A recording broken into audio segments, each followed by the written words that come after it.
Vamos lá, meus amigos, começando aqui, primeira questão, TRT do Rio de Janeiro, FCC, vamos aqui tratar deste tema importante que envolve prazos, então nós vamos para a questão, depois vamos destacar a teoria em seguida, tá bom? Então vamos lá para a tela, primeiro o processo, primeiro um pequeno texto que nós temos aqui, processo é o encadeamento lógico e cronológico de atos que são praticados com o intuito de obter a entrega da prestação jurisdicional.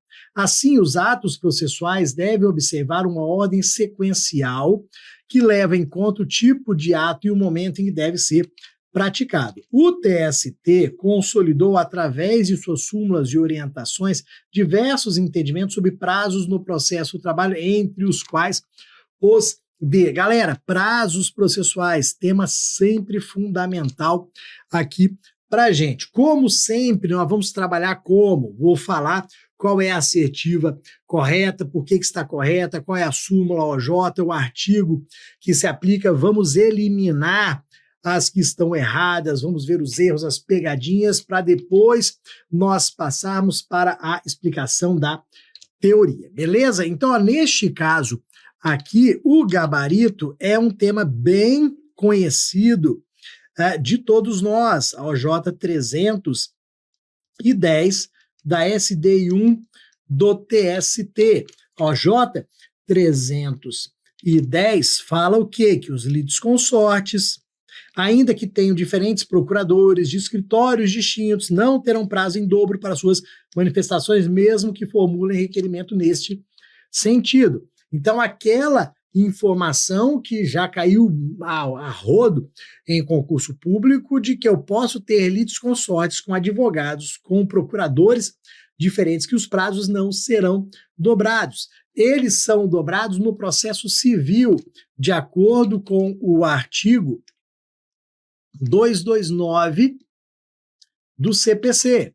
O artigo 229 do CPC fala em prazos dobrados quando você tiver advogados diferentes, de escritórios diferentes no processo civil. E eu sempre falo, muito cuidado, se você vai fazer prova, se você estuda processo civil e processo de trabalho, a todo momento a banca FCC vai tentar te enganar, ok? Então não dobra o prazo. Num exemplo muito simples, o A ajuizou a ação em face de B e C. B e C são litisconsortes passivos, estão em litisconsórcio, por isso são litisconsortes.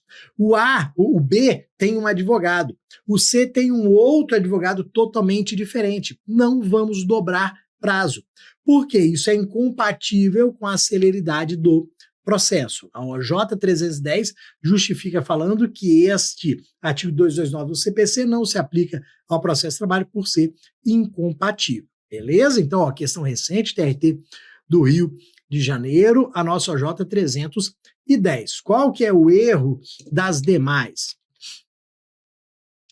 Vamos aqui, ó. O recesso forense e as férias coletivas dos ministros interrompem os prazos? Não.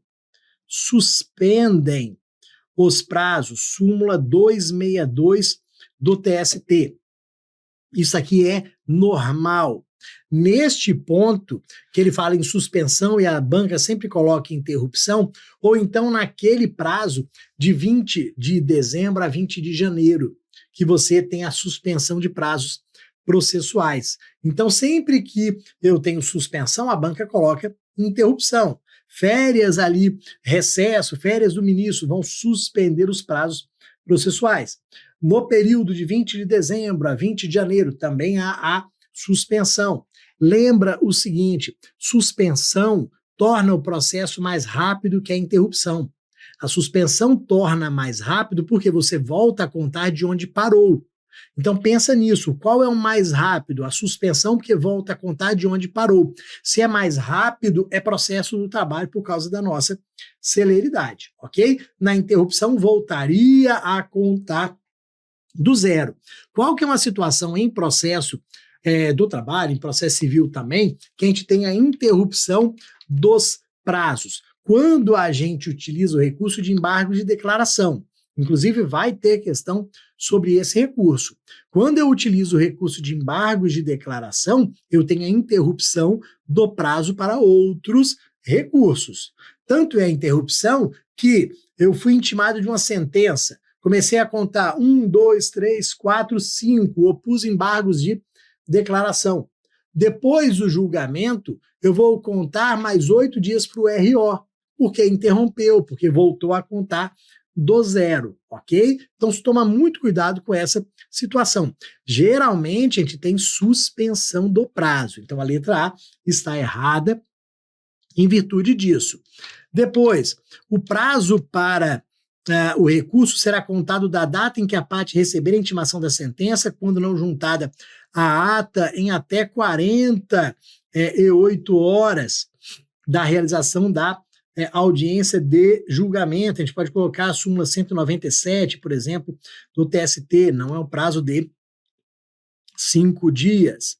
Depois, olha aqui, é em dobro o prazo para a interposição de embargos de declaração por pessoa jurídica de direito privado. Daqui a pouquinho, na teoria, nós vamos ver onde é que está em dobro, quando que seria em quádruplo. Daqui a pouquinho, na teoria, nós vamos falar sobre isso. E a letra E, presume-se recebida a notificação 48 horas depois da sua postagem, cabendo ao destinatário o ônus da prova, súmula 16 do TST, ok? Então, bora lá, meus amigos. Vamos agora para a teoria relacionada a esses pontos. Qual que é o primeiro artigo da CLT que eu vou destacar para vocês agora? Vamos colocar artigo 769 da CLT. É um artigo que já caiu várias vezes? Sim, e é o artigo que baseou a resposta da nossa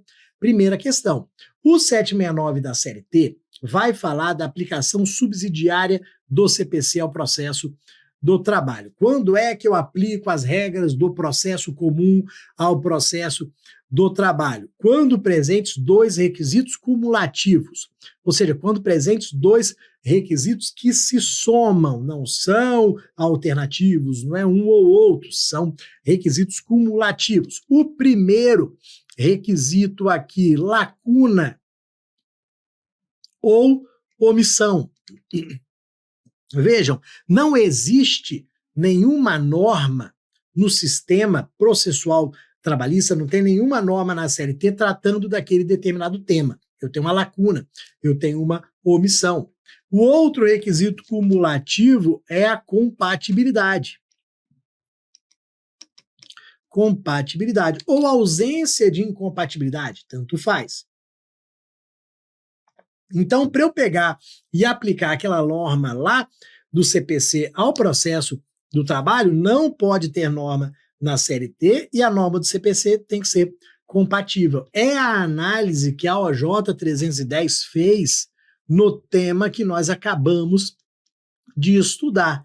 Essa OJ 310 fala que o artigo 229 do CPC é incompatível com o processo do trabalho, é incompatível com a celeridade do processo do trabalho, simples assim.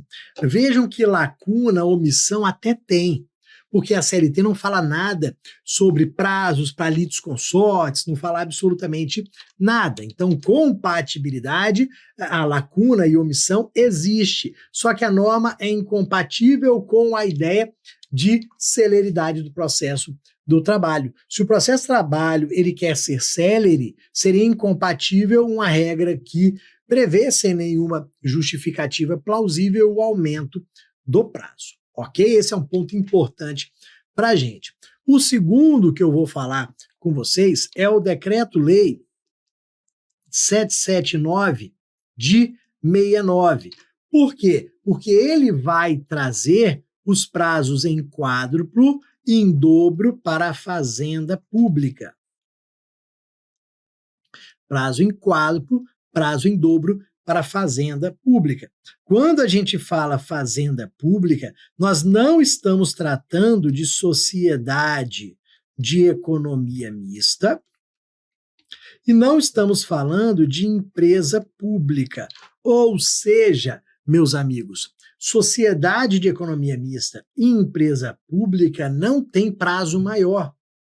Sociedade de economia mista e empresa pública não tem prazo maior, não precisa ser protegido, nada disso. Tem prazo simples. Então prazo em quádruplo para a sociedade de economia... Não. Eu sempre falo nas aulas o seguinte: sociedade de economia mista e empresa pública, para o processo, elas são como a padaria da esquina, igualzinho a padaria da esquina. A padaria da esquina tem prazo em quádruplo, dobro, o cacete a quatro? Não, não tem. Então essas duas também não tem. Quem teria prazo em quádruplo, em dobro? União, estados, municípios, Distrito Federal, autarquias, fundações públicas. Aí, beleza. 4 vezes mais prazo para a defesa, 2 vezes mais prazo para recurso. Aqui, meus amigos, que a assertiva fala de embargos de declaração. Olha o que acontece. Eu tenho prazo em dobro para qualquer recurso. Se a Fazenda Pública for interpor RO, RR, né, o recurso ordinário, o recurso de revista, agravo de petição, agravo de instrumento, embargo de declaração, prazo em dobro, ok? Isso não muda em absolutamente nada. O que muda é o próprio prazo, porque vocês sabem que, regra geral, o recurso trabalhista é interposto no prazo de 8 dias e embargos de declaração a 5 dias. Então vejam que se a Fazenda Pública for interpor um recurso ordinário, 2 vezes 8, 16 dias. Se for embargo de declaração, 2 vezes 5, 10 dias, tá bom? E o prazo de defesa ali, como é que ele vai funcionar, meus amigos? Vamos lembrar o seguinte, que entre o recebimento da notificação postal e a realização da audiência, eu tenho um prazo mínimo previsto no artigo 841 da CLT. Então aqui está o Bruno e aqui está a Fazenda Pública, beleza? Aqui está o Bruno, aqui a Fazenda Pública. O que o 841 fala? Entre o recebimento da notificação e a realização da audiência, fala para mim aí, quantos dias nós temos que ter no mínimo? Que é um nome até estranho que a gente chama, né? O quinquídio. Quinquídio significa o quê? 5 dias. Lembra que entre o recebimento da notificação e a realização da audiência tem que ter no mínimo 5 dias, e são 5 dias úteis, que serão utilizados pelo Bruno exatamente para preparar a defesa dele. O Bruno recebeu a notificação, ficou sabendo que é réu numa ação trabalhista. Nossa senhora, eu tenho que apresentar a minha defesa, a audiência daqui a 5 dias. É esse prazo que eu terei para apresentar a defesa. Escrita oral, mas eu tenho aqueles 5 dias. Se a Fazenda Pública tem 4 vezes mais prazo, o que nós vamos fazer? Entre o recebimento da notificação e a realização da audiência para aqueles entes públicos, nós precisamos de pelo menos 20 dias, 4 vezes mais prazo, ok? Então, tem uma questão aqui que poderia cair, falar desse prazo aqui. Então, para União, estados, municípios, Distrito Federal, autarquias, fundações públicas, 20 dias no mínimo. Sociedade de economia mista e empresa pública, 5 dias, igual padaria da esquina. Beleza, galera? Depois, o último ponto que nós temos ali, que foi a nossa alínea E, vamos limpar aqui, que é a súmula 16. Então, a nossa, deixa eu apagar tudo. Aqui, ó, súmula 16, que vai falar do recebimento da notificação. Eu vou aproveitar o artigo 841, porque o tema é notificação. Então, vamos aproveitar o 841, a súmula 16 fala de recebimento de notificação. Então, o que acontece? O 841 traz alguns prazos que estão relacionados à notificação. Então, vou colocar 4 prazos aqui para vocês. Esses prazos, obviamente, caem em prova, por isso que a gente tem que tomar bastante cuidado, ok? Então, olha aqui, prazo de expedição da notificação, prazo de devolução da notificação, prazo de entrega pelos correios da notificação e prazo para a audiência. Acabamos de ver esse último, acabei de falar desse último. Qual que é o prazo mínimo da notificação para audiência? Pelo menos 5 dias, o nosso quinquídio. Então, a se falar em quinquídio na prova, é este prazo aqui, quinquídio legal. Agora, meus amigos, vamos lá. O artigo 841 fala que a ajuizada ação trabalhista vai ser expedida a notificação para o reclamado. A Secretaria da Vara do Trabalho vai preparar a notificação postal e vai expedir, vai mandar para os Correios no prazo de 48 horas. Então, está ali expresso no artigo 841. Beleza. O que a gente espera? Que a notificação seja entregue ao destinatário, tudo bonitinho, ele receba, assine o AR, ótimo, perfeito. Só que pode dar errado. Ó, o recebedor não quis receber, o destinatário não quis receber, rasgou, jogou o cachorro em cima do carteiro. Ou então, o endereço está errado, mudou, desconhecido, endereço incompleto, teve algum problema. Os Correios têm prazo de 48 horas para devolução, sob pena de responsabilidade. Então, está lá também no artigo 841. Devolução pelos Correios em 48 horas, sob pena de responsabilidade. O prazo que faltava, que não está no 841, consta na súmula 16, que é a entrega. Eles vão te perguntar o seguinte: quanto tempo que os Correios demoram para entregar essa notificação? Você vai falar na hora o seguinte: 48 horas. Ué, mas qualquer lugar do Brasil? Para qualquer lugar do Brasil, 48 horas. Na questão, se nós voltarmos, eles colocaram 24 horas, que está arriscado ali, não são 24 horas, são 48 horas. Só que o que acontece? Eu tenho aqui uma presunção relativa.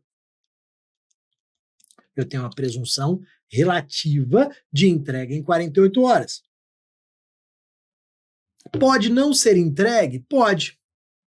Pode ser entregue depois, pode não ser entregue, é só uma presunção relativa. Essa presunção relativa a gente pode quebrar.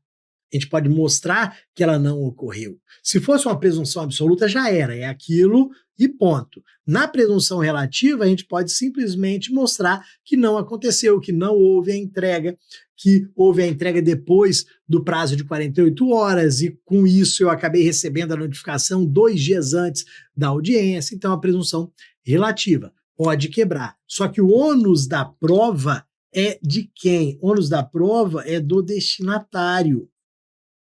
É do recebedor. Então, o ônus da prova, como está lá na letra E, a letra E nesse ponto estava correta, seria do destinatário, do recebedor. Ele que vai ter que provar que não recebeu a notificação em 48 horas. Então, os prazos, eles são até simples, né? Tudo 48 horas e o de 5 dias. Só toma cuidado com esse daqui, é o que ele cai mais por causa da súmula 16 do TST. Beleza, meus amigos? E aí falamos tudo que a gente tinha para falar da questão 1. Vamos partir para a questão 2, depois a gente vai fazer a mesma coisa, vamos tratar da teoria, tá bom? Vamos lá, pessoal. Vamos aqui 2, considerado como encargo. Vamos aqui, considerado como o encargo que os diversos sistemas processuais atribuem aos litigantes de que esses reproduzem nos autos dos fatos tais como aconteceram realmente. O ônus da prova nem sempre é de fácil definição em relação às hipóteses concretas verificadas nos processos. Em razão disso, o TST, através de suas súmulas, consolida alguns entendimentos sobre o tema, entre os quais UDI. Vamos lá, pessoal. As súmulas mais recentes que tratam de ônus da prova são essas duas que nós vamos utilizar na questão 460, 461 do TST. Tem uma outra mais antiga que cai muito em prova, que eu coloco ali embaixo, a 212, que fala do término do vínculo de emprego. O que é ônus da prova? A incumbência de quem deve provar a alegação. Quem deve provar o vínculo de emprego? É o reclamante que está alegando que era empregado, que trabalhava com pessoalidade, habitualidade, subordinação, onerosidade. Se o Bruno alega na reclamação trabalhista que era empregado, que tinha pessoalidade, habitualidade, subordinação e onerosidade, o ônus da prova é dele. Esse é um fato constitutivo do meu direito. Agora, se eu venho e ajuizo uma ação trabalhista falando o seguinte, eu tenho 10 mil reais para receber de horas extras. Eu fiz as horas extras e não recebi. Vem o reclamado na defesa e fala o seguinte, recebeu sim. Recebeu absolutamente tudo. O que o reclamado está alegando? O pagamento. O pagamento é um fato extintivo. Se provado o pagamento, extingue-se o direito do Bruno. Se ele já recebeu, não tem direito de receber novamente. Esse fato extintivo, ele vai ser provado pelo réu. O réu alega o fato extintivo, ele prova. O autor alega o fato constitutivo, ele prova. Então a gente tem uma regra geral, que depois eu vou falar na parte da teoria, que seria o artigo 818 da CLT, que define quem tem esse ônus da prova, quem tem que provar as suas alegações. Mas realmente existem algumas situações, algumas hipóteses que na jurisprudência eram bem discutidas. Uma delas, a questão ali do fundo de garantia, do pagamento do fundo de garantia, do FGTS, a regularidade do FGTS, e o outro, vale transporte. Então, a súmula 460 e a 461, elas falam de vale transporte, fornecimento de vale transporte e pagamento do FGTS. Nas duas, o ônus da prova é do empregador. Então, eu vou ajuizar uma ação falando, não recebi o FGTS. Como o pagamento do FGTS é um fato extintivo, quem tem que provar é o empregador. O empregador na defesa ele vai falar o quê? Não, você não tem direito de receber porque eu já depositei. O FGTS está depositado corretamente. Todo mês eu paguei o FGTS. Então prove. Não me fornecia vale transporte. A empresa vai falar o seguinte, você não tinha direito ao vale transporte, ou você disse que não queria o vale transporte para não sofrer o desconto no seu salário. Quem tem que provar isso? O empregador. As duas súmulas, 460 e 461, falam que é ônus do empregador fazer a prova sobre regularidade do FGTS e fornecimento do vale transporte, ok? Com base nisso, vamos aqui para a nossa assertiva correta. A nossa assertiva correta está aqui, B de Bruno. É do empregador. O ônus da prova em relação à regularidade dos depósitos do fundo de garantia do tempo de serviço, pois trata-se de fato extintivo do direito do autor. Não, eu já paguei.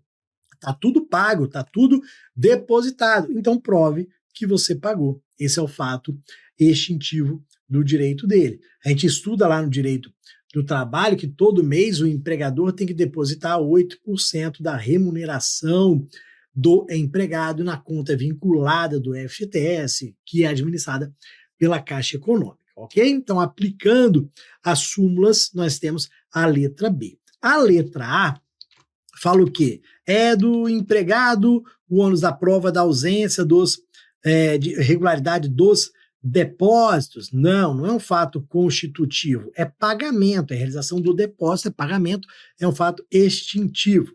A letra C, é do empregado o ônus da prova do término do contrato sem justa causa, quando negada pelo empregador a prestação dos serviços, e o despedimento, é a súmula 212, que fala que é do empregador. É do empregador aprovar o término do contrato de trabalho, do súmula 212. Letra D. Tendo sido apresentados pelo empregador os cartões de ponto, é ônus do empregado a comprovação das horas extras, independentemente dos horários nele anotados serem variáveis ou invariáveis. Não, meus amigos. É aquela famosa súmula 338, inciso 3º do TST, que fala dos cartões de ponto britânicos ou uniformes, que são aqueles cartões de ponto com horários invariáveis. Entrada 8, saída 17. Lembra o seguinte, esse cartão de ponto, ele é presumidamente falso. Lembra lá das aulas? O cartão de ponto britânico é presumidamente falso. Se o empregador junta um documento presumidamente falso, ele vai sofrer uma penalidade. Qual que é a penalidade? A inversão do ônus da prova. Passa a ser dele, empregador, o ônus da prova. E aqui na C está falando que que seria do empregado. Não, é do empregador. Se for cartão com ponto invariável, se for cartão britânico ou uniforme, ok? Súmula 338, inciso 3º. E a letra E vai falar o quê? É do empregado o ônus de comprovar que satisfaz os requisitos indispensáveis para o vale transporte? Não, ó, falei também com base nas súmulas 464, 61, é do empregador, ele que tem que provar que o empregado não tem direito ao vale transporte ou disse que não queria. Porque, às vezes, ele não tem direito. Ou mesmo tendo direito, ele fala, não, eu não quero vale transporte. Porque você tem um desconto de até 6% no salário do empregado, e às vezes ele não quer. Eu até teria direito, mas eu não quero. Então, é do empregador esse ônus da prova. Ok? Vamos aproveitar a nossa teoria, nosso espaço aqui de teoria, para nós falarmos do artigo 818 da CLT. Ele foi alterado pela reforma trabalhista e caiu recentemente também. Então, o que acontece? Primeiro, o 818 ele vai trazer a teoria estática da distribuição do ônus da prova. Então, ele fala de distribuição do ônus da prova, e ele fala da teoria estática. O que é a nossa teoria estática? Peraí. O que é a nossa teoria estática da distribuição do ônus da prova? É a nossa regra geral. Teoria estática, porque, num primeiro momento, é aquela regra que não é modificada. Qual é essa regra que não é modificada? Primeiro, fato constitutivo. Bora anotar? Ó, teoria estática. Fato constitutivo. Quem prova? Autor. Fato extintivo, modificativo e impeditivo. Quem prova? Réu. A gente começa nesta regra geral. A gente começa falando dessa regra. Fato constitutivo, o autor. E o extintivo, réu. Modificativo, impeditivo, réu. Só que esta teoria, essa regra sobre distribuição, pode ser modificada no caso concreto. Pode ser modificada, flexibilizada, dinamizada no caso concreto. E aí vem a teoria que foi inserida pela reforma trabalhista, que é a teoria dinâmica da distribuição do ônus da prova. Então, teoria dinâmica da distribuição do ônus da prova. Por que dinâmica? Porque vai ser modificada no caso concreto. Pode ser que o juiz, no caso concreto, olhe para o fato constitutivo e veja o seguinte, pô, o fato constitutivo é do autor, só que vai ser muito difícil para ele fazer essa prova. Por outro lado, vai ser muito fácil para o réu trazer essa prova. Então eu vou mudar. Neste caso concreto, o fato constitutivo, quem vai trazer a prova é o réu. Ó, esse fato, aí vamos colocar aqui, ó, esse fato instintivo que seria do réu vai ser do autor. Ele vai flexibilizar, modificar. Quando é que ele vai aplicar essa teoria dinâmica? Quando é que ele vai flexibilizar, dinamizar? Principalmente quando ele perceber, naquele caso concreto, que a prova é muito difícil para uma e mais fácil para outra. Ok? Ele vai adequando naquele caso concreto. Só que o que acontece? Essa flexibilização, essa dinamização, ela tem que ser antes do início da instrução e por decisão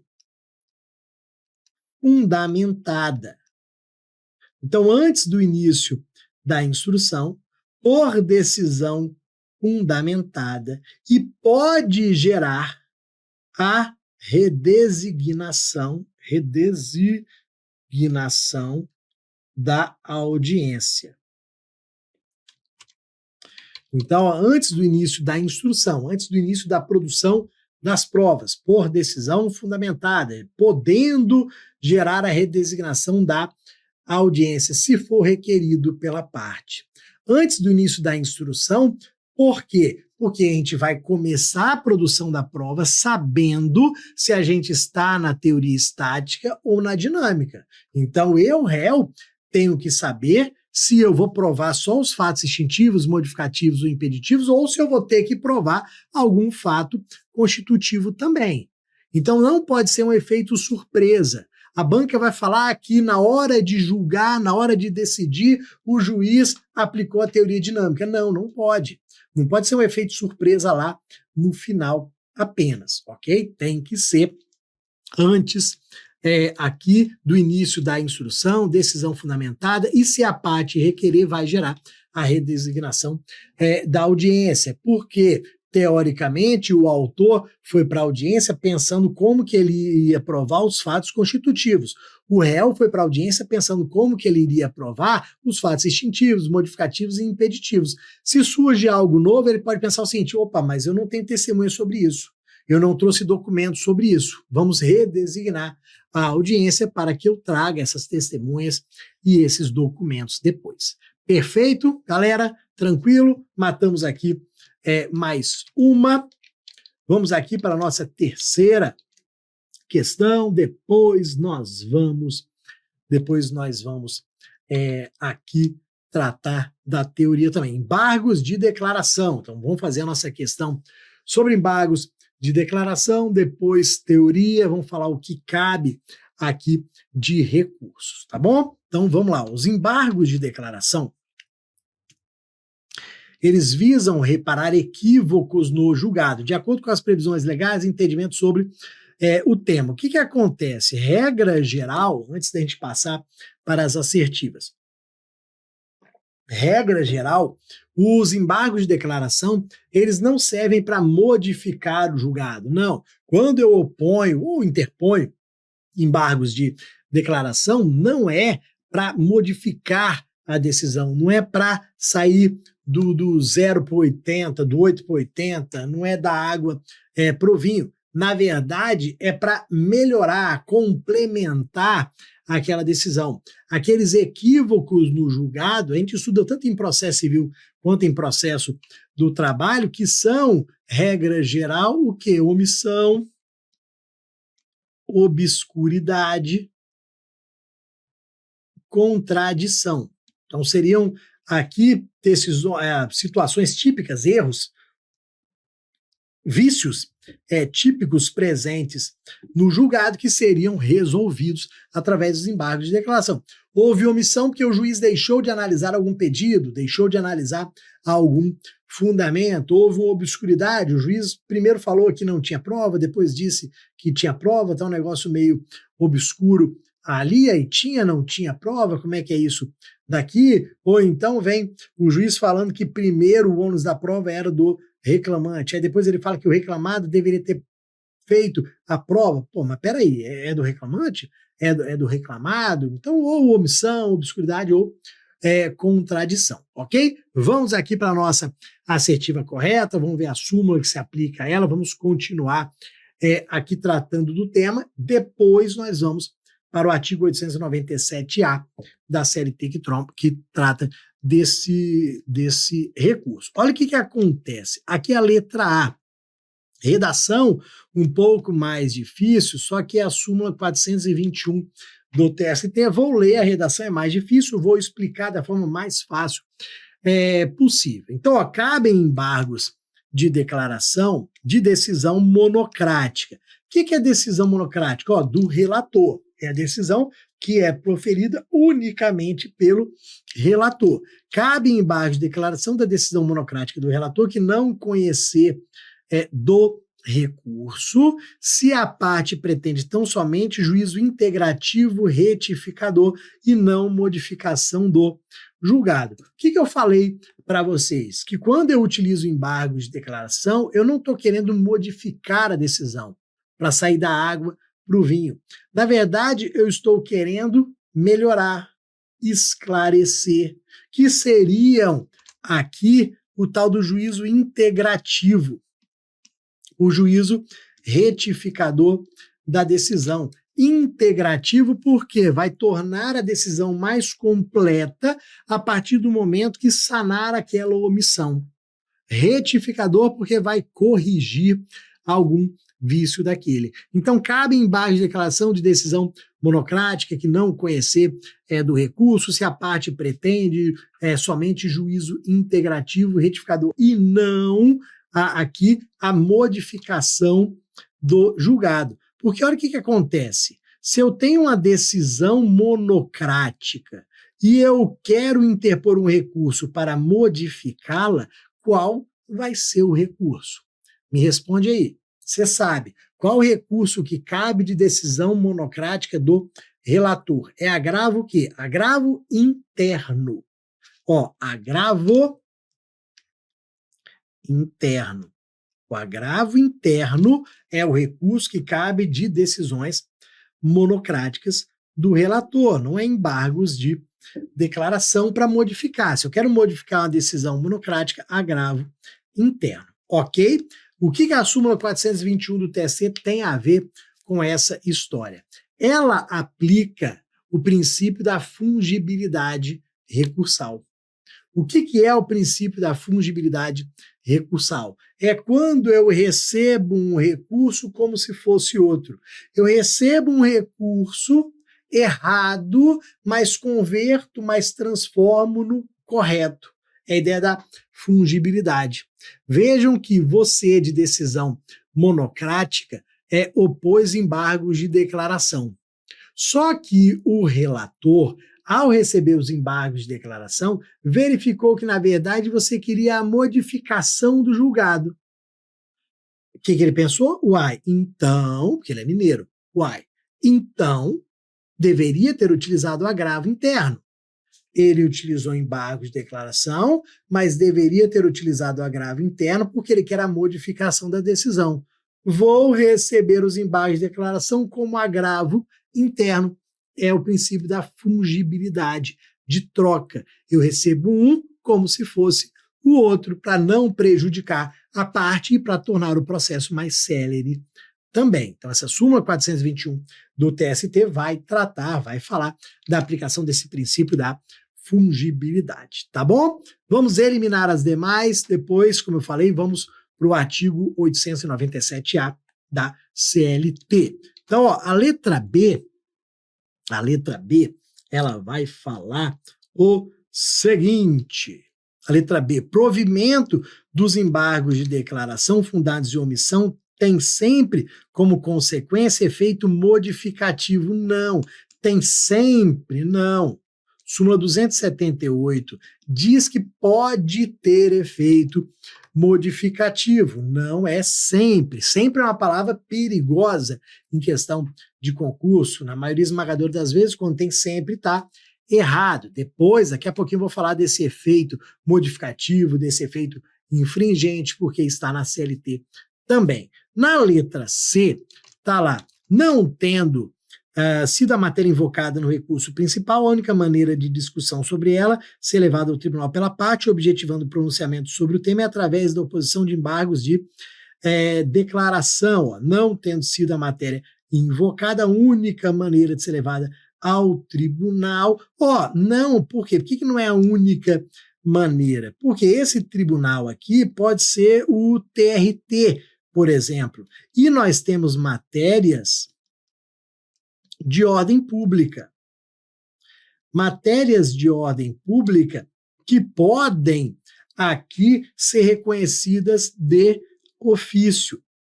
Então, nós temos aqui a possibilidade de levar, inclusive através de qualquer outro recurso, as matérias de ordem pública, o tribunal pode reconhecer de ofício. Por isso que, não tendo sido a matéria invocada no recurso, não, se for matéria de ordem pública, a gente pode protocolar uma petição simples, o juízo pode reconhecer de ofício.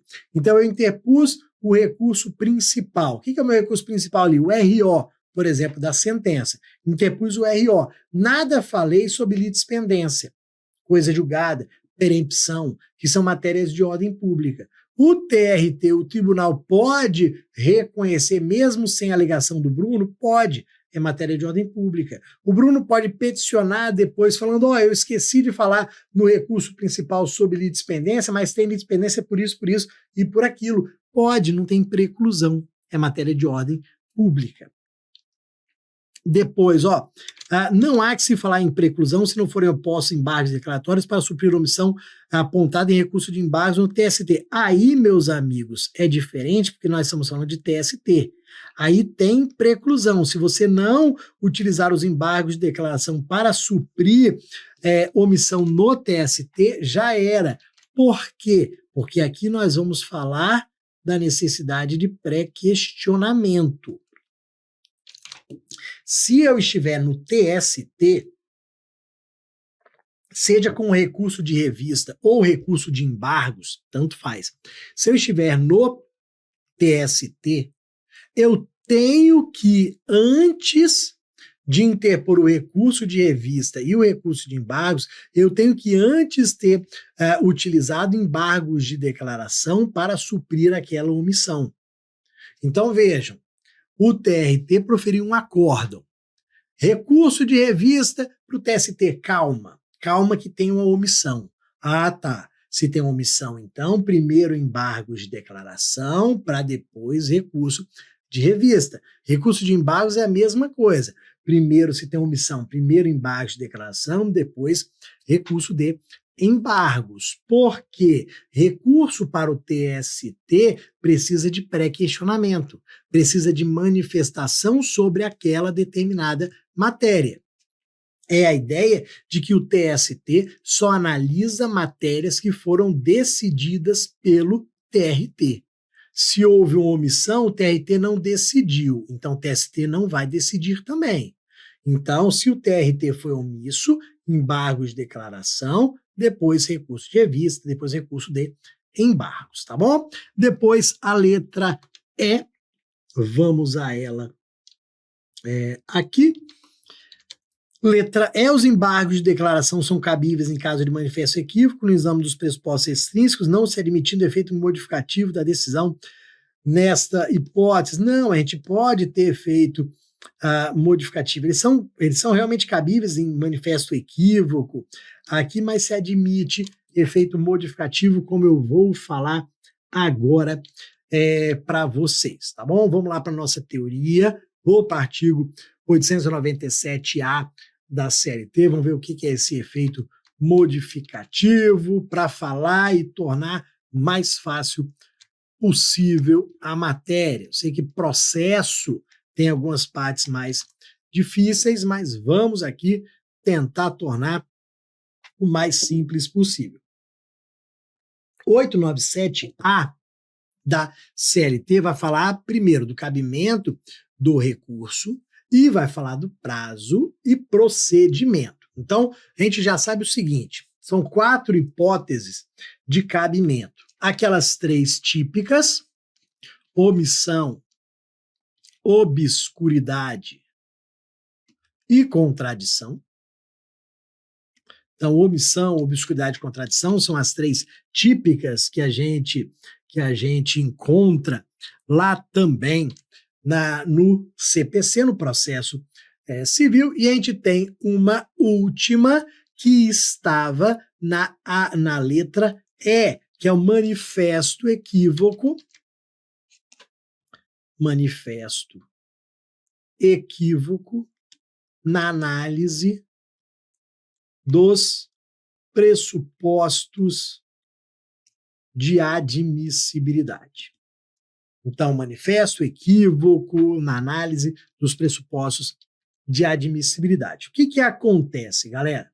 Diante de qualquer um dessas quatro situações, nós vamos utilizar, vamos interpor, opor embargos de declaração no prazo de 5 dias. Esse recurso ele é extremamente simples no seu procedimento. Aqui está a minha petição dos embargos de declaração. Próximo passo, regra geral, julgamento, decisão. Então vejam que eu vou opor os embargos de declaração, o magistrado, o tribunal, vai julgar. Só isso. Ué, Bruno, não tem contrarrazões? Regra geral, não. Não tem regra geral contrarrazões. Eu não preciso ouvir a parte contrária, mas você vai decidir sem ouvir a parte contrária. Sabe por quê? Porque embargo de declaração lembra que não serve para modificar a decisão. Se eu não vou modificar, eu não vou gerar um prejuízo para outra parte, então não preciso ouvi-la. Eu só preciso ouvir a parte quando há possibilidade de modificação, que é exatamente o que a questão estava falando de efeito modificativo. O que é o efeito modificativo ou efeito infringente? Qualquer um dos dois aqui, efeito modificativo ou efeito infringente. O que acontece aqui, meus amigos? Eu opus embargos de declaração. Está aqui a minha petição nos embargos de declaração. O magistrado verificou que, julgando os embargos, há uma possibilidade de modificação da decisão. Olha um exemplo simples aqui para vocês.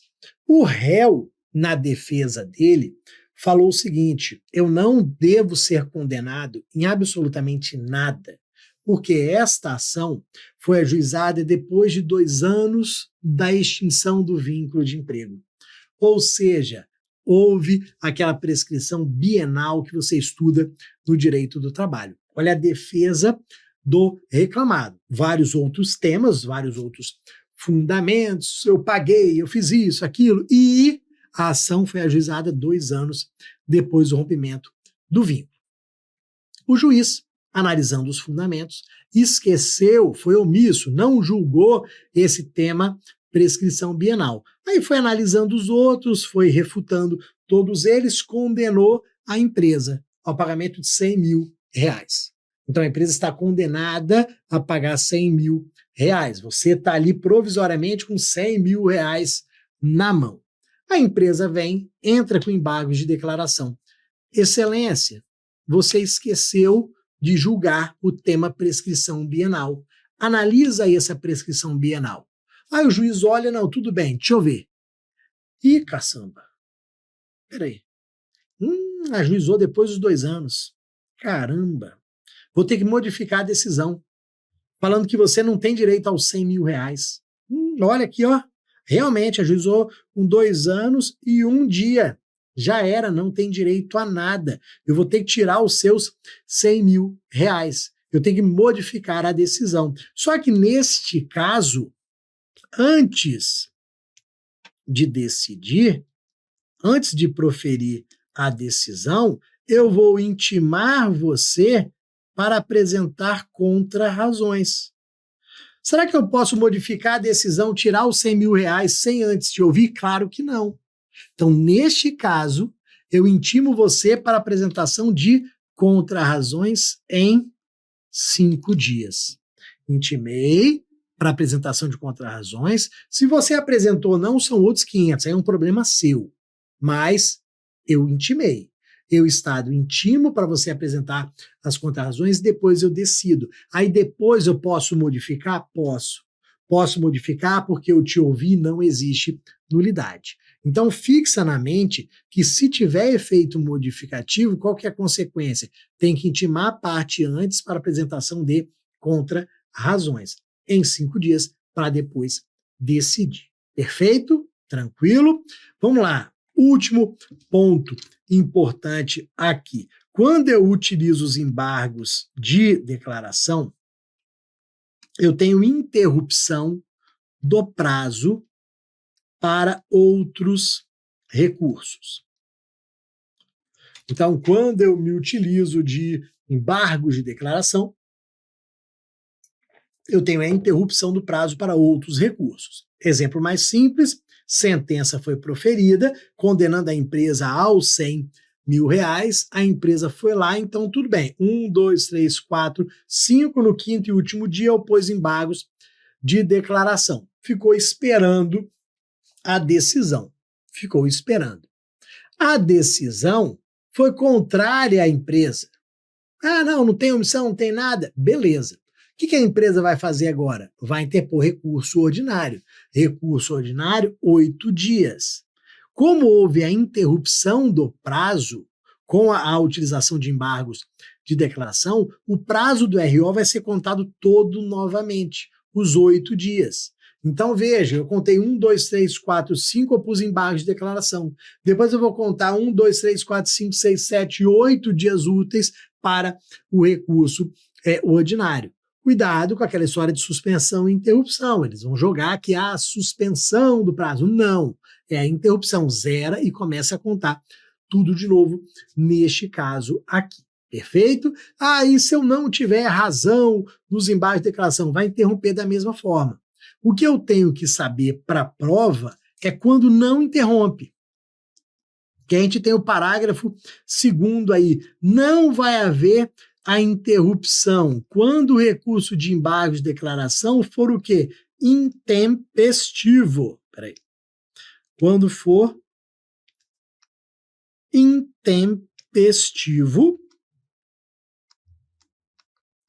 ou seja, quando for interposto fora do prazo, quando não houver regularidade de representação, a parte não tinha procuração, por exemplo, ou quando faltar assinatura. Óbvio que hoje em dia, com o processo digital, não cabe mais falar em falta de assinatura, mas para a prova, como está na CLT, continua caindo. Então vejam, eu opus embargos de declaração.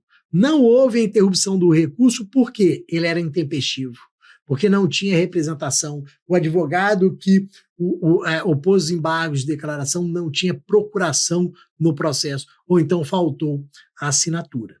Perfeito? Não há a interrupção nesses pontos. Matamos mais uma, lembramos alguns pontos importantes sobre embargos de declaração. Podemos ir para a nossa 4ª questão, tá bom?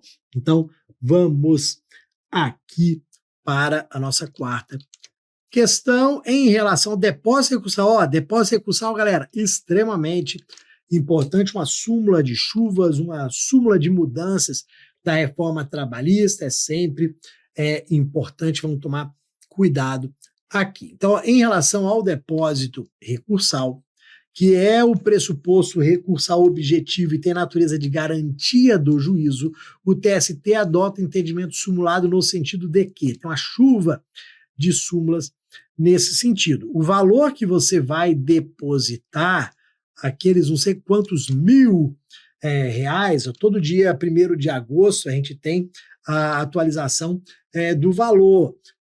Não precisa saber esse valor para a prova não, tá? Por curiosidade, ele vai estar perto, eu vou arredondar. O depósito recursal do RO, ele chega a quase 14 mil reais. O do recurso de revista chega próximo de 28 mil reais. Então pode ser que você tenha que depositar 14 mil reais mais as custas para interpor um RO. depositar R$28.000 para interpor um recurso de revista. Para onde que vai todo esse dinheiro? A resposta está aqui na pergunta. É para garantia do juízo.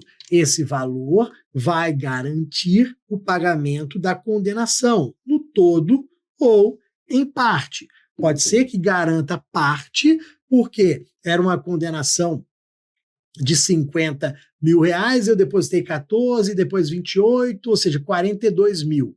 Então, dos 50 mil já tem 42 depositado. Ou então era uma condenação de 10 mil, que eu depositei R$10.000, está integralmente garantido. Então, vai ser utilizado para pagamento da própria condenação, se ela for mantida. Se eu depositar essa quantia e reverter a situação, eu pego de volta, eu saco o valor novamente, tá bom? Qual é aqui a assertiva correta, meu amigo? Ó, aquela que mais cai em prova, letra C, que é a súmula 128, inciso 3º do TST, que cai em toda a prova, que todo mundo aqui já ouviu falar certamente. Então, ó, várias aqui, ó, sendo 2 ou mais empresas condenadas solidariamente, o depósito recursal efetuado por uma delas aproveita as demais, quando a empresa que efetuou o pagamento não pleiteia sua exclusão da lide. Vamos entender isso daqui, mas várias vezes isso já foi cobrado. Você tem condenação solidária. Cuidado para eles não colocarem subsidiária. Se você tem condenação subsidiária, nada muda, ok? Então, vamos lá. Sendo 2 ou mais empresas condenadas solidariamente, o depósito efetuado por uma delas vai aproveitar as demais. Então, imagina o seguinte. Eu ajuizei uma ação em face das empresas A e B. As duas foram condenadas solidariamente. Quando eu tenho uma condenação solidária, eu tenho uma condenação dos dois, que eu posso cobrar de qualquer um deles. É o que acontece, por exemplo, com empresas do grupo econômico, como você sabe lá do direito do trabalho.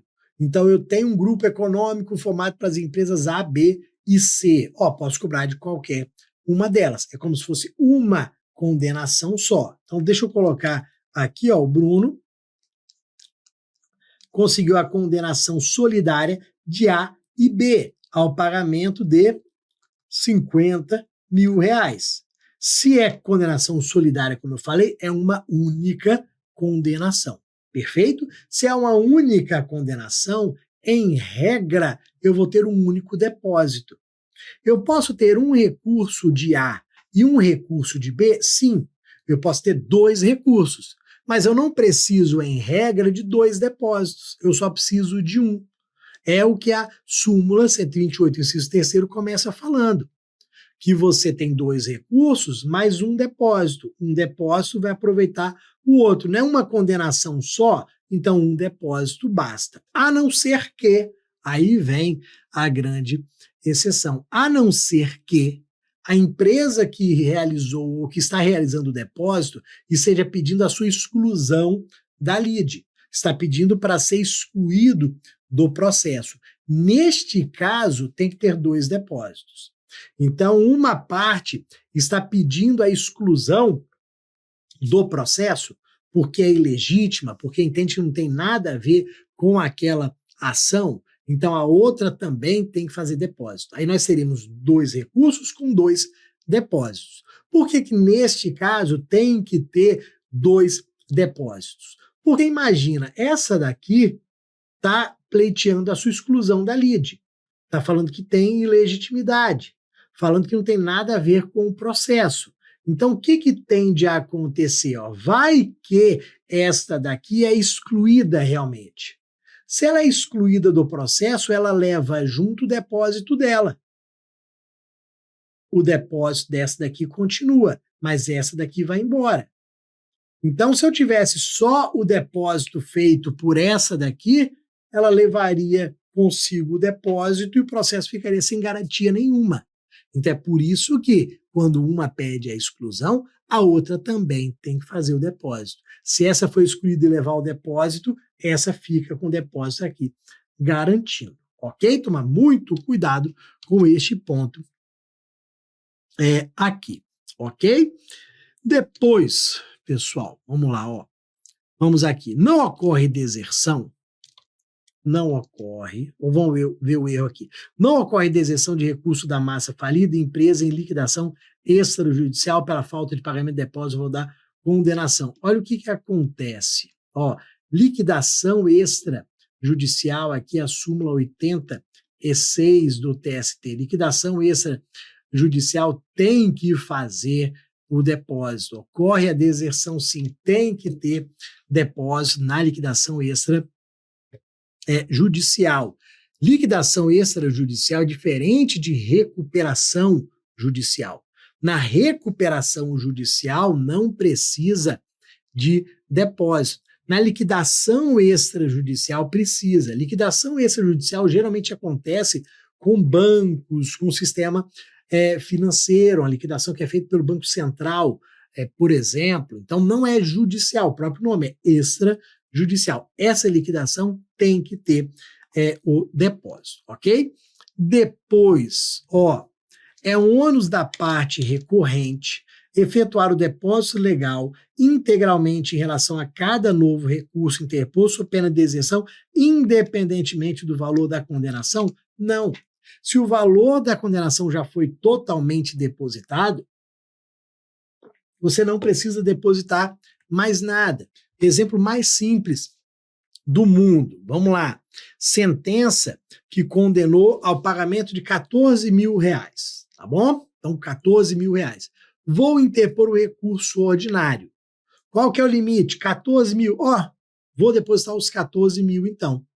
Garantia integral. Depois eu vou interpor o recurso de revista. Quanto que eu vou depositar? Nada. Zero. Por quê? Porque toda a condenação já foi garantida com o primeiro depósito. A condenação era 14, eu depositei 14. Não preciso depositar mais nada. Por outro lado, pensa numa sentença que condenou ao pagamento de R$20 mil. R$20 mil eu vou depositar 14, que é o máximo. No recurso de revista, eu vou depositar quanto? Mais 6 apenas. Porque 6 agora, com 14 que já foi depositado, tenho 20 mil da condenação. Então, não é independentemente da condenação. Se você já depositou todo o valor da condenação, você não deposita mais nada. Você pode interpor naquele processo 30 recursos que você não vai depositar mais nada. Se você depositou parte, vai ser só a complementação, não vai ser o valor integral, ok? Depois, sendo obrigação unicamente em obrigação de fazer, aqui é fazer, sem condenação em pecúnia, o valor do depósito é reduzido à metade. Não, não tem depósito. Se a obrigação é só de fazer, sem condenação em pecúnia, sem condenação em dinheiro, a súmula 161 fala que não haverá depósito recursal. Vejam que eu tenho depósito recursal para garantir o juízo numa condenação pecuniária. Só a obrigação de fazer seria o quê? A anotação da carteira de trabalho.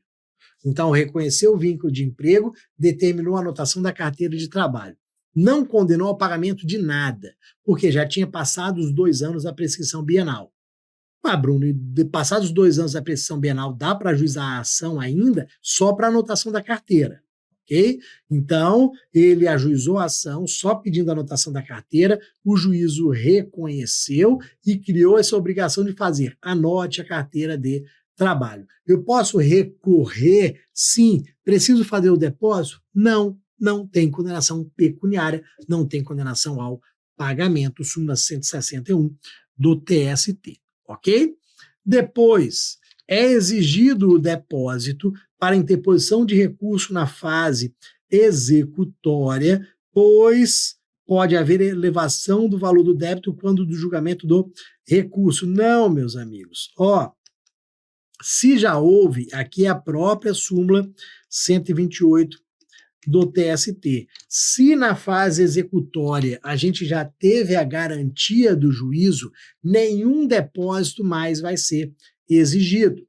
Então, na execução já houve a garantia do juízo com a penhora, por exemplo. Então, a execução de R$100 mil. Houve a penhora de um carro de 120 mil.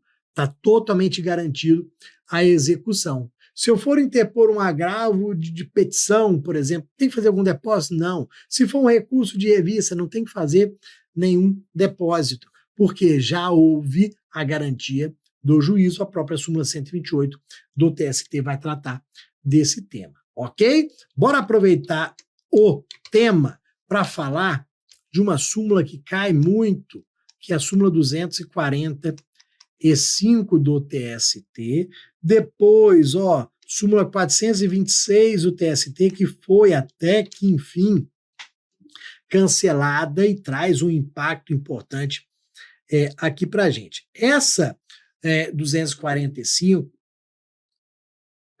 ela é muito comum em prova. Ela vai falar do prazo que eu tenho para comprovação do preparo.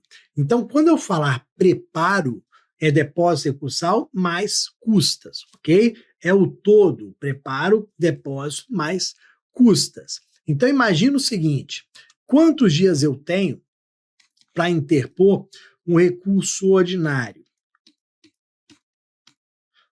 1, 2, 3, 4, 5, 6, 7, 8. Eu tenho 8 dias para interpor um recurso ordinário, 8 dias úteis. Então, como eu sempre falo, como bom brasileiro que deixa tudo para a última hora, o que você vai fazer? No 8º e último dia, você vai interpor o recurso ordinário. No 8º e último dia, vai fazer a comprovação do preparo. Vai depositar, vai pagar as custas, vai comprovar o preparo. Beleza, tá valendo? Tá valendo. Deixou tudo para o último dia, foi igual um louco ali, mas tá valendo, não tem problema nenhum. O que a súmula 245 do TST traz para a gente e que a FCC gosta muito é o seguinte: e se o Bruno for um pouco mais organizado? Vamos apagar aqui em cima. E se o Bruno for um pouquinho mais organizado e fizer a interposição desse recurso aqui, no 5º dia. 5º dia está pronto, já vou interpor logo. Será que ele tem que comprovar o preparo também no 5º dia? Ou ele continua tendo até o 8º e último dia? A súmula fala o que é, 8º e último dia. Ele antecipou a interposição do recurso? Não tem obrigação de antecipar a comprovação do preparo. Ele pode ir lá no 5º dia, interpor o recurso, no 8º e último dia, realizar a comprovação do preparo, sem problema nenhum. Então, a interposição antecipada não prejudica a dilação legal. Às vezes as súmulas elas são até pequenas, mas elas têm umas expressões meio esquisitas, né? Então, essa súmula fala que a interposição antecipada não prejudica a dilação legal, ou seja, não prejudica o prazo que você tem para comprovação do preparo. Isso porque o preparo ele é comprovado no prazo recursal, que é totalmente diferente de ato de interposição. Vejam que comprovar no prazo recursal é diferente de comprovar no ato de interposição. Se fosse no ato de interposição, tinha que ser no 5º dia. Não, mas não é no ato de interposição, é no prazo recursal, até o 8º e último dia. Perfeito? Como é que eu vou fazer esse depósito recursal? Aí a gente tem a súmula 426, que foi ali cancelada pelo TST. Como que eu vou realizar esse depósito? Vamos lá. A banca pode trazer como pegadinha a informação antiga, de falar de utilização de guia GFIP, que é a guia de FGTS e Previdência. Galera, nada disso. não vamos utilizar uma guia específica, nada disso. Isso já passou com a reforma trabalhista, que já tem bastante tempo, só recentemente que a súmula foi cancelada. Mas vejam, não é guia GFIP, não é guia de FGTS, não é guia de previdência. Esse valor não vai mais para a conta de FGTS do empregado. É uma guia de depósito judicial que nós vamos utilizar. O 899 da CLT fala o quê? Guia de depósito judicial. Vai ficar numa conta à disposição do juízo. Vai ter a correção da poupança. O dinheiro vai ficar sendo corrigido pela poupança. Nossa, que bosta! Então, rende muito pouco. Era pior. Quando utilizava a guia GFIP, que é a guia de FGTS, ia para a conta de FGTS que rende menos ainda que a poupança. Então, calma, a gente vai depositar, vai ficar numa conta judicial à disposição do juízo, sendo corrigido pelos índices de poupança. Tranquilo? Para a gente fechar esse tema com algo que eu sempre aposto e vai que cai na sua prova do TRT. Bora lá. OJ 140, SD1 do TST. Deixa eu rapar tudo de uma vez aqui. OJ 140 da SD1 do TST. Beleza. Vamos lá, diferença entre ausência de preparo e insuficiência de preparo. Lembrando que preparo pode ser custas e depósito recursal. Então, ausência de preparo e insuficiência de preparo. Preparo, você tem ali algo mais amplo que vai tratar tanto de custas quanto depósito recursal. Não fiz o preparo. Esqueci de pagar as custas, por exemplo, ou esqueci de fazer o depósito recursal. Tanto faz. Se eu esquecer já se fala sobre ausência de preparo. O que acontece quando não é feito o preparo? Na ausência de preparo, eu tenho deserção.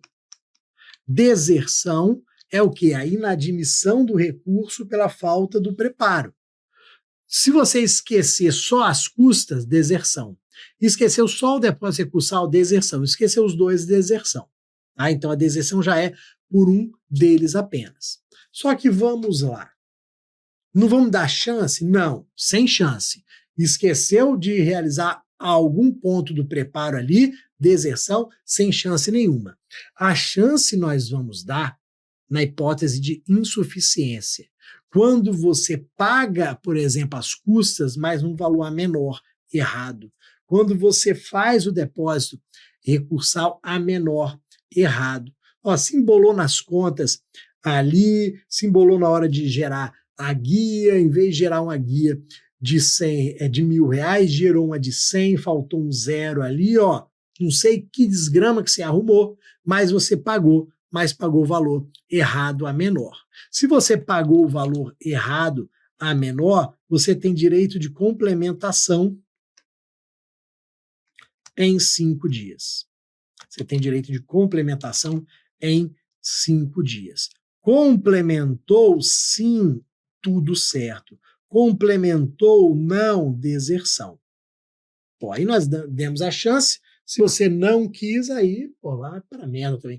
Como se diz, a gente não vai ficar aqui te dando mais uma chance, não.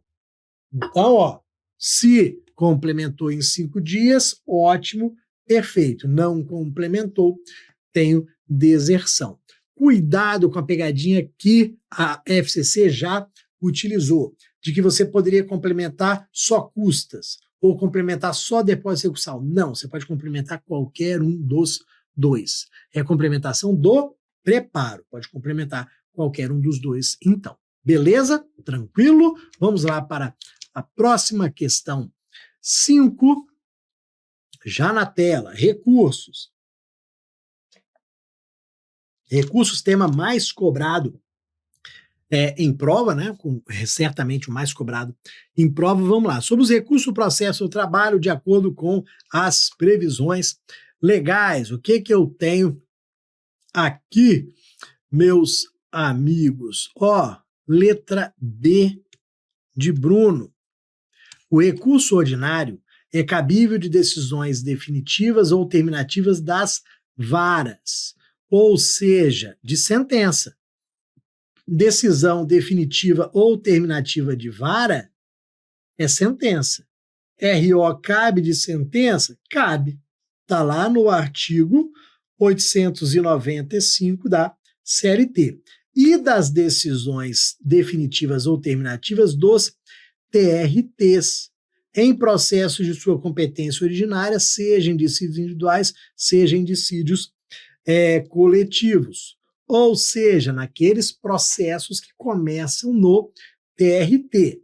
Vou fazer a nossa pirâmide ali, vai ficar menorzinha, mas vai servir para lembrar um ponto aqui das aulas. Qual é a ideia? A gente geralmente só lembra de RO de sentença, a gente só vincula RO à sentença, mas nós temos também essas decisões em processos de competência originária do TRT. Deixa eu partir aqui, vamos colocar na nossa tela que vai ficar melhor. Vamos para o nosso slide em branco, depois nós retornamos. Vara do trabalho, TRT, TST. Essa tela é extremamente importante, vamos colocar 2 súmulas daqui a pouco ali. Então, o que a questão nos disse? O Bruno vai ajuizar uma ação trabalhista. Então, vem aqui com a ação trabalhista dele perante a vara do trabalho do local da prestação dos serviços. Ao final do procedimento, a vara do trabalho vai proferir uma sentença. Essa sentença que é a decisão definitiva ou terminativa. O que é uma sentença definitiva? Aquela que julga o mérito, extingue com resolução do mérito. O que é uma terminativa?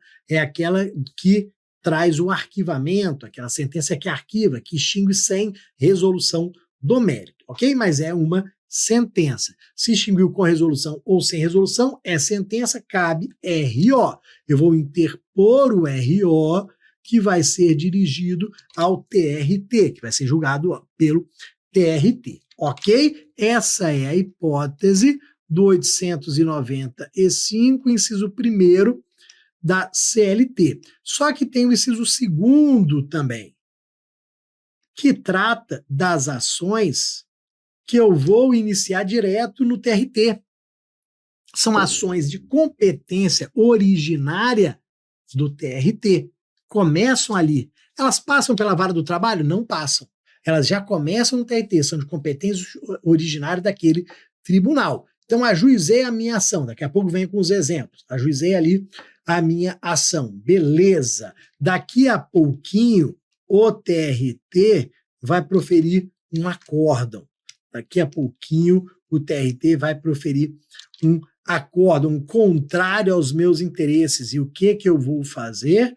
Eu vou interpor um recurso ordinário para o TST, que vai ser julgado pelo TST. Essa pirâmide que eu sempre faço nas aulas para nós lembrarmos da hipótese de interposição do RO de acórdão do TRT, sendo que o RO vai ser julgado pelo TST. O que eu falo sempre nas aulas? Que a gente tem que perder uma mania. Qual é a mania? De achar que RO só cabe de sentença. Não, está ali o RO cabendo de acordo. Segunda mania, achar que o RO vai ser sempre julgado pelo TRT. Está ali, sendo julgado pelo TST. Quais são as 2 súmulas e os exemplos? Súmula 158 e 201 do TST. Súmula 158 e 201 do TST, que vão falar do cabimento, da utilização de rescisória e mandado de segurança. Então, qual seria a ação que você está ajuizando ali, pelas súmulas? Um mandado de segurança, uma ação rescisória. Só que tem outros. Vamos colocar aqui, além do mandado de segurança, além da rescisória, pode ser um dissídio coletivo, pode ser uma ação cautelar, pode ser um habeas corpus. Já vi questões falando de mandado de segurança, rescisória, dissídio coletivo e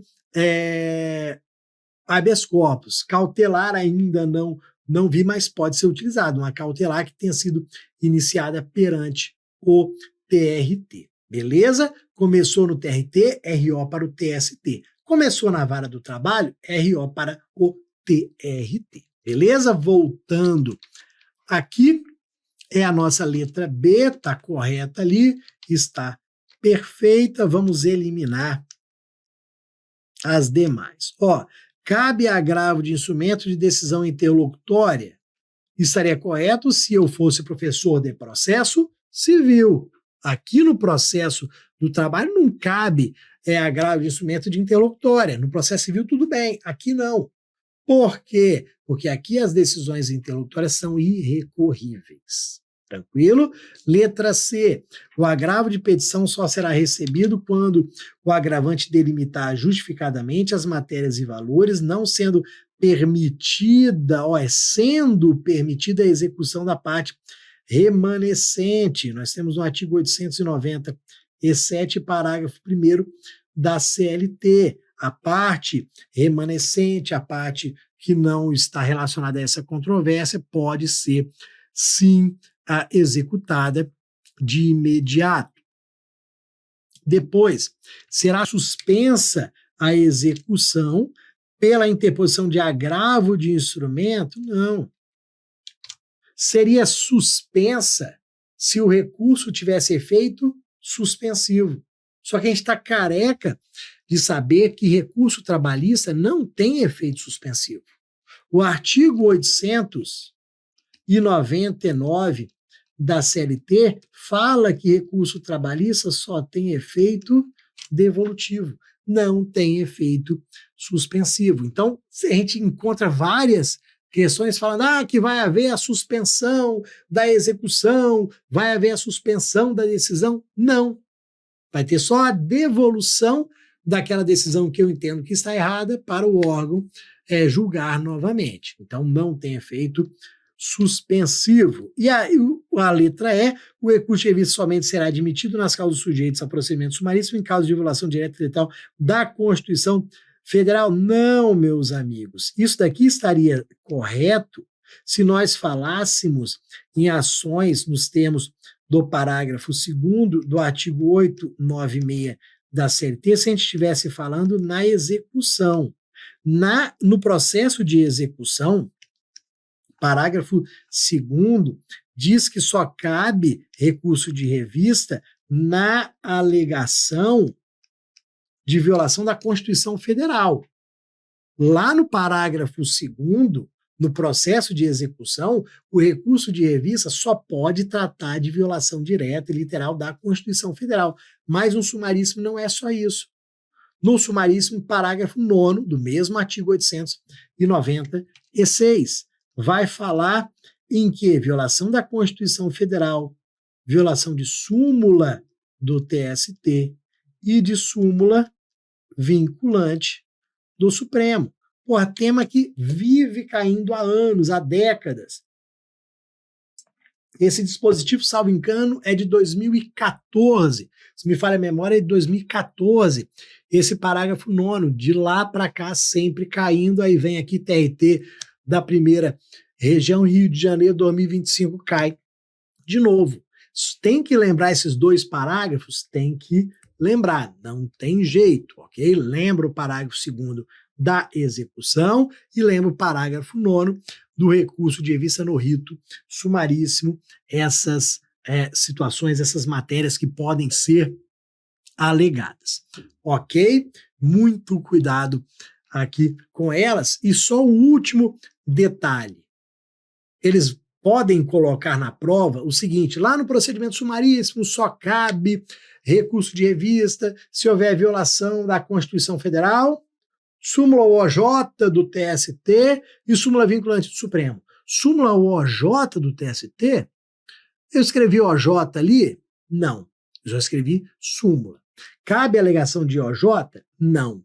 Quem diz? Uma súmula, 442 do TST. Não cabe no sumaríssimo violação de OJ do TST. É só súmula. Súmula é só súmula. Quem diz súmula 442 do TST. Ok?